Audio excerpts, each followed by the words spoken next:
What? Explain it all to us. Well, you have to wait until I can get my talk loaded.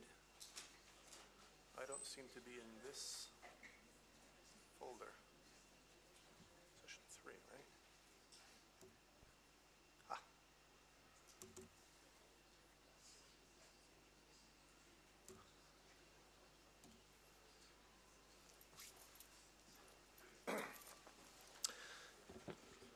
Good afternoon.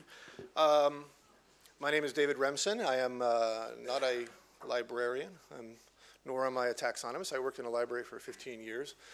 I'm an informatician, and what that means is I know a little bit about a lot of different things, but I don't know a lot about any one thing, and I often wish I did.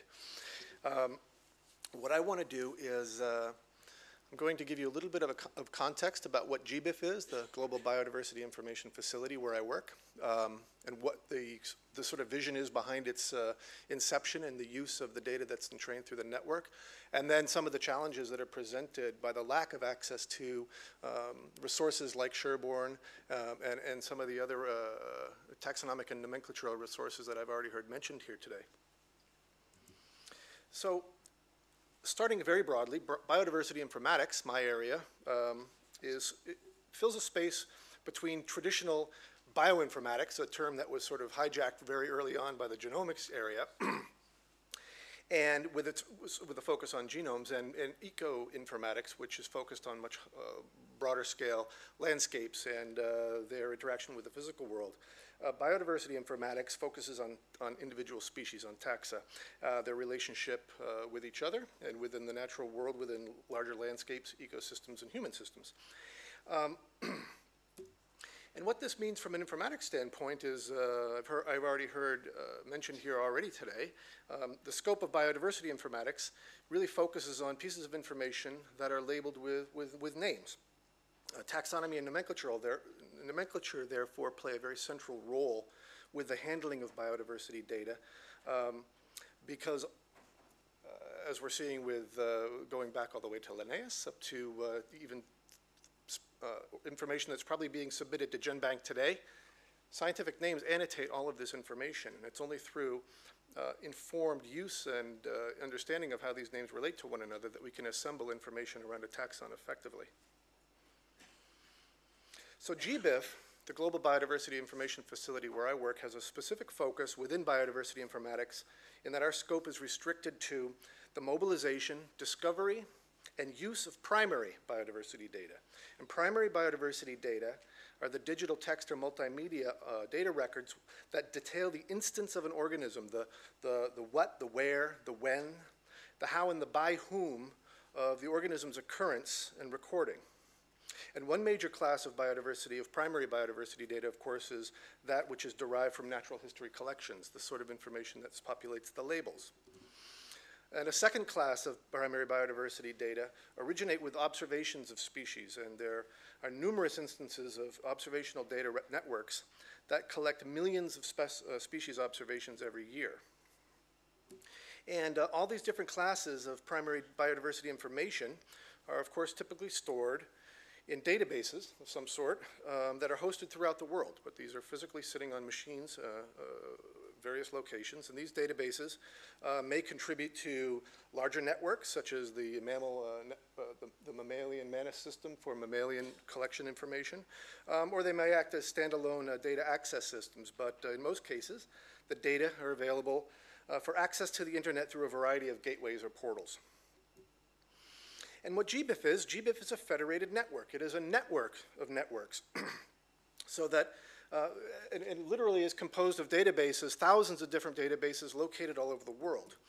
And what makes GBIF a network, and what defines the fact that it is a network of these thousands of different systems is essentially two things. We have the data are made available over the internet using a common set of communication protocols and data formats. So one thing that defines a network is that they can all be understood in a consistent fashion.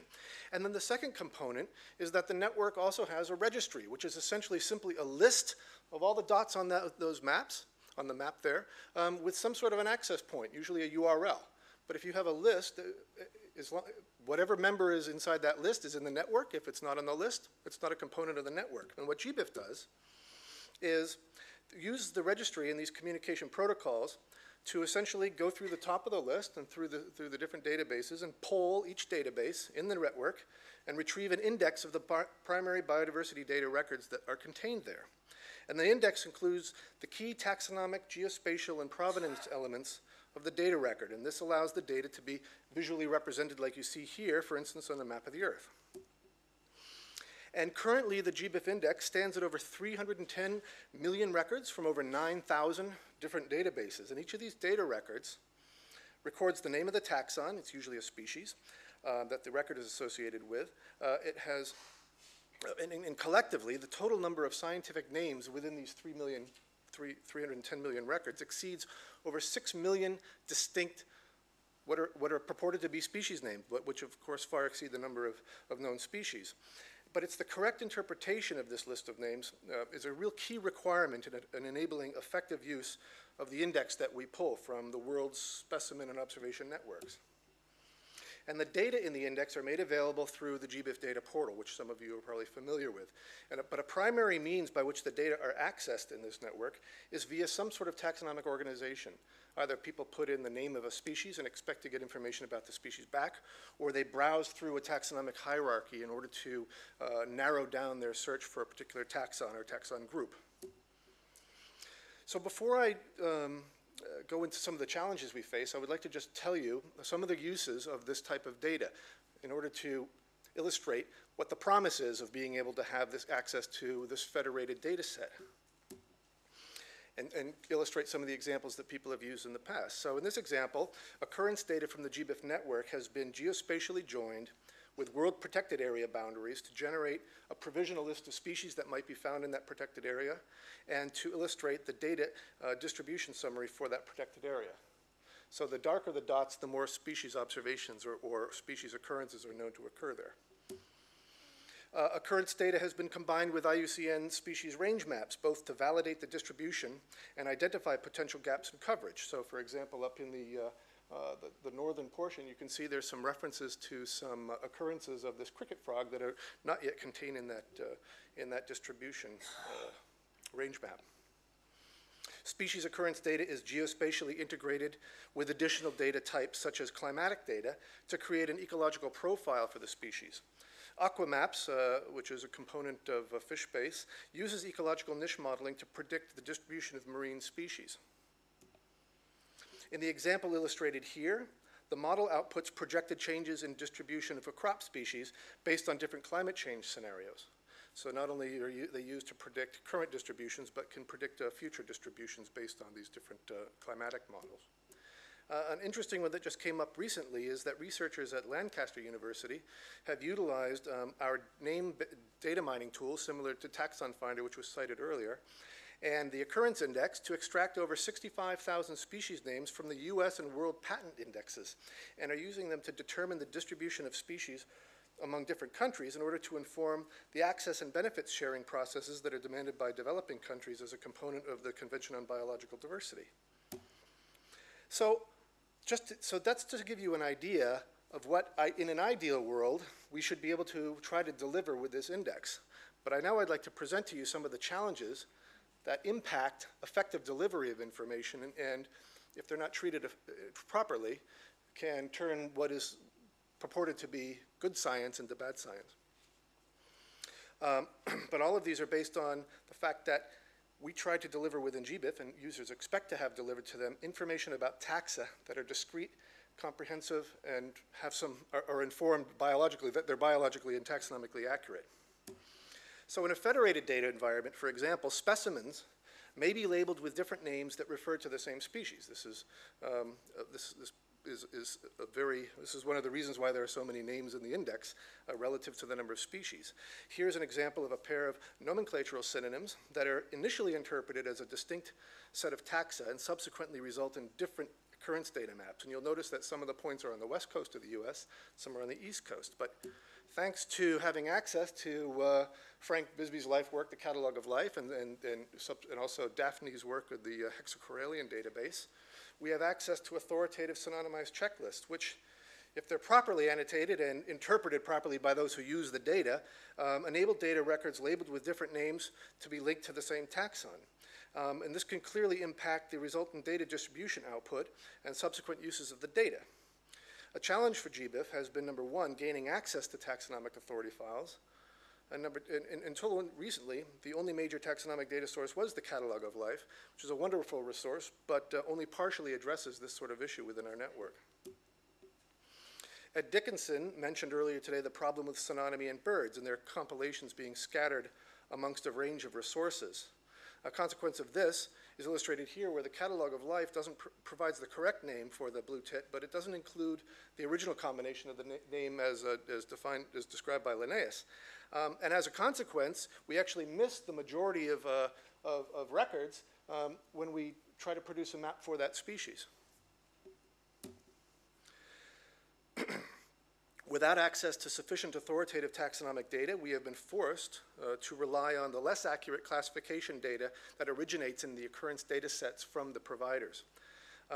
These data sets often contain errors, such as illustrated here, where a synonym of a European bird species was mistakenly placed in the Trochilidae, which is the hummingbird group. And as everybody, many of you know, not everybody, maybe hummingbirds don't live in Europe. They're only a New World species. So having one data set that had one minor error related to a bird that we don't have a good synonymy for, remember, when you're dealing with 300 million records, none of this can be looked at we can't carefully comb through this manually. We get these knock-on effects that affect the use of these data at the family level. So having access to a more complete array of taxonomic sources, in this case we were able to solve it, we're able to match more taxa and improve the overall taxonomic backbone used to organize and present species data records. And so in this case, because we had access to an additional synonymized bird checklist, we were able to clean this up. You'll see that there are other points out there in the ocean. We still have geospatial errors that get introduced. People forget to put a negative sign for a coordinate, for example, and you can get all sorts of strays, but it's much cleaner than it has been in the past.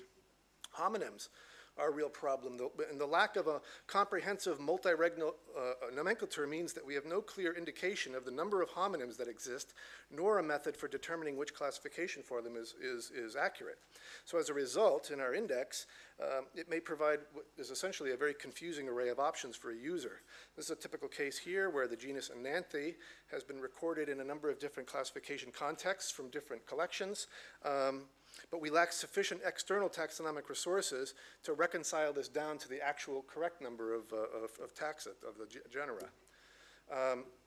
In fact, this has been a problem in the past, but because we now have access through some of the work that Rich Pyle will probably talk about later, and I'll mention at the end of my program, we have access to a wider array of nomenclatural sources. We are now much more confident that there are only 2 Ananthe and not 6, and we can present that to the user to provide, excuse me, is it 5 more minutes? Okay, I'm getting there. So difficulties with orthography is another issue in scientific names, and you can see that this starts back at the source. This is some of the examples of some insect specimen labels that have been transcribed to electronic databases, and these are from Doug Yaniga in California for some Hymenoptera data. So it might come as no surprise, therefore, that the sort of variation that can exist in a federated data set it looks something like this for some of the more complicated scientific names. So considerable work has gone into the development of these sort of fuzzy name matching algorithms, but notably Tony Rees in Tasmania has worked on this thing called taxa match. But it's only through access to authoritative nomenclatural sources that can inform us which is the correctly spelled version, as opposed to this universe of variants.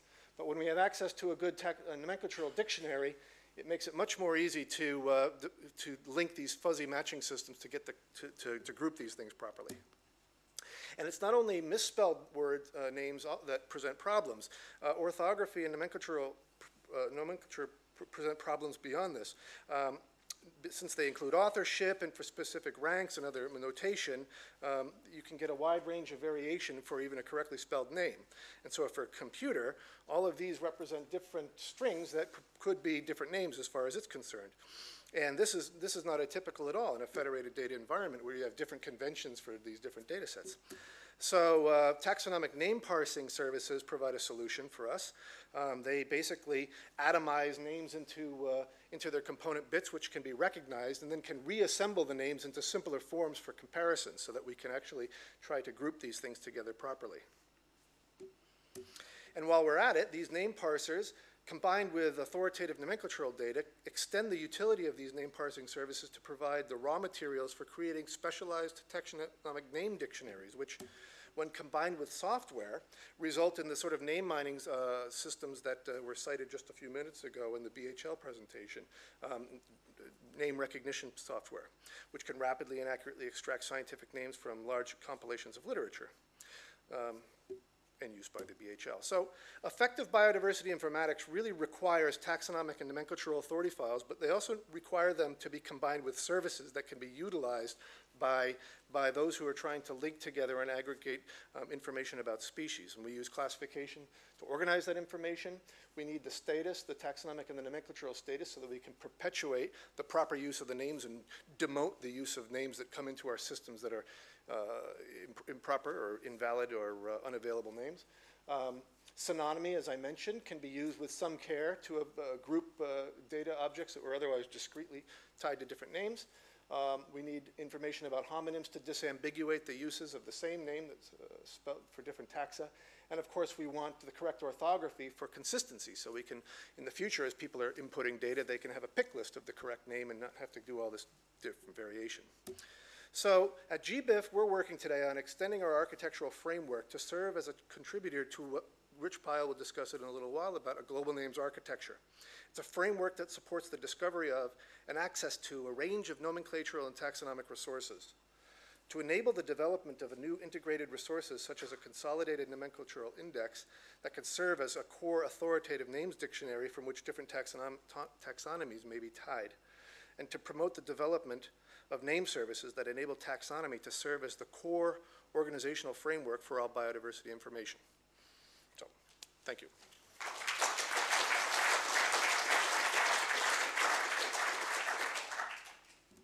Any questions for David Remsen? Do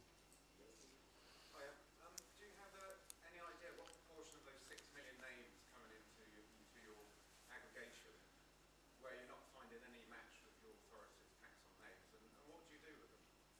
So, well, this is where we have the majority, up until the 2011 Catalog of Life, only about 45% of the names in that 6 million index could be tied in some way to names that are in the Catalog of Life. Now, we have since had the ability to, through the development of a data exchange standard for taxonomic and nomenclatural information, and integrating them with GBIF, we have access to a wider array of taxonomic sources now, which, at least to the level of genus, have enabled us to place 95% of the names that are indexed to some genus. But we still have a major problem with the grouping of these things at the species level. I mean, we use this taxonomic fuzzy matching for some of this stuff and the parsing, because quite a lot of these are actually the same name that is either misspelled slightly or has all these different authorship and infra-specific rank information embedded. So I don't have an exact number, but at the species level, it's still a relatively high proportion that are we can't resolve perfectly. I was wondering also, when a museum or some provider sends up a new list, so I can replace my catalog from 10 years ago and say, okay, all these names have been updated. Does that get deleted from your system, or does it get mapped, and then all the people who mined GBIF for names, can your changes propagate out to them, or what happens? Well, so the index that we build at GBIF is essentially a snapshot of what's in the network at any one time, and in fact, it's just an index. It's only a subset of what is in there. So that index gets rebuilt regularly. Every month, in fact, we repoll the network. And now that we have the capacity to add taxonomic and nomenclatural resources to what we index, our taxonomic backbone is rebuilt also on a more regular basis. So what we try to do is we have a taxonomic backbone that has persistent identifiers for the major taxa, but essentially we remap the data try to refine that taxonomic backbone at more regular intervals now. So I don't know if that answers does that answer your question, Gary? On the GBIF side it does, but then there's all these sources that are harvesting names out of GBIF and mirroring them all over the place. But when it gets corrected in GBIF, if it is errors still propagate on other sites, or are there protocols in place? It depends on the source. So for example, the catalog, what we're really trying to do is utilize, and I don't want to use those, somebody mentioned not wanting to use, Chris said we wouldn't use unique identifiers or globally unique identifiers in his presentation. But the key to this is actually having unique identifiers, globally unique identifiers for taxa. And that come from those sources that we index. So for example, the Catalog of Life provides unique identifiers for its taxa. And the Catalog of Life is what we use as one of the major sources of our taxonomic backbone. So as the Catalog of Life refines and changes over time, we can present that identifier along with the data, and that should be resolvable to the more recent, to the update. So really our goal in moving forward is promoting the development and the use of these identifiers so that they can take the place of the more slippery and less accurate use of names attached to specimens and taxonomic definitions.